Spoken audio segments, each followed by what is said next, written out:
आज आम समस्त गोटे खुशीर दिन एवं उत्साह दिन प्रेरणार दिन एवं समस्त आज आम आत्मविश्वास दिन कठिन परिश्रम कले और त्याग तपस्या साधना कले जन कार्यकर्ता साधारण कार्यकर्ता असाधारण व्यक्तित्व पहुँची पारे एवं साधारण कार्यकर्ता जे जीवन चर्चा आरंभ करते आम यशस्वी प्रधानमंत्री नरेंद्र भाई मोदी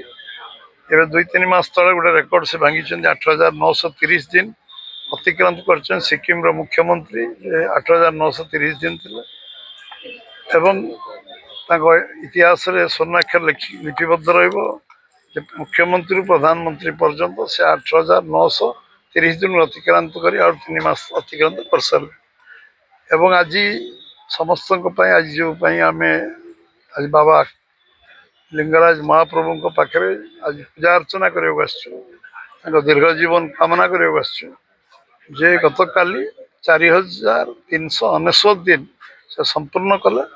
एवं लगातार प्रधानमंत्री भाव में निर्वाचित प्रधानमंत्री भाव में कार्यकाल आज सबुठु सर्वाधिक दिन से प्रधानमंत्री दायित्व कंटिन्यूअसली 3 टर्म केवल नुहे आमर पूर्व प्रधानमंत्री पंडित नेहरूंकर समय सीमा को से अतिक्रम कर गोटे दिन विश्राम नहीं ना छुट्टी नहीं ना एवं निरविच्छिन्न भाव कठिन परिश्रम एवं जो संघर्षमय समय सब कोरोना भली गोटे समस्या ओवरकम करवा एवं सब समस्या को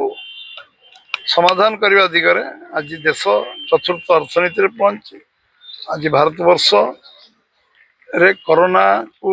से जो भली भाव में सामना कले एवं देश रे जो 25 कोटी लोक दारिद्र्य सीमा रेखा ऊपर आनी